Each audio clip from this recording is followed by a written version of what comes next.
बनी घर की एडवाइस क्वीन। जी हाँ दोस्तों, इसी के साथ ही बिग बॉस ने दे दी प्रियंका को ही एडवाइस। जहाँ एक तरफ घर में लड़ाई झगड़े चल रही हैं, साथ ही प्रियंका उनको सुलझाते हुए दिखाई दे रही है। बस यही बात कुछ फैंस को पसंद आई और बिग बॉस ने ले ली प्रियंका की ही क्लास। बिग बॉस ने बुलाया प्रियंका को कन्फेशन रूम में। इसी के साथ ही बिग बॉस कुछ कहते प्रियंका खुद ही समझ गई कि अब वो किसी को एडवाइस नहीं देंगी और अपनी गेम पर ज्यादा कॉन्सेंट्रेट करेंगी।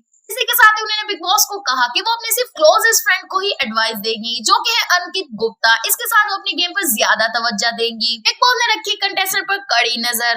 बिग बॉस ने कंटेस्टेंट को काफी टफ टाइम दे दिया। इसी के साथ ही उनकी हर गलती पर उनको सजा दी जाएगी। इसी के साथ ही बिग बॉस ने कहा कि बिग बॉस सीजन 16 में कोई पुराने पैंतरे नहीं चलेंगे और न ही कोई घिसी पिटी स्ट्रेटजीज। इसी के साथ ये भी कहा कि ये नया सीजन है और इस सीजन में हर चीज को बदल दिया गया है।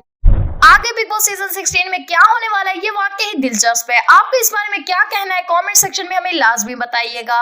इसी के साथ ही हमारे चैनल को सब्सक्राइब कर दें और बेल आइकन को दबा दें ताकि बिग बॉस की हर नई आने वाली वीडियो की अपडेट्स आप तक सबसे पहले पहुंचती रहे।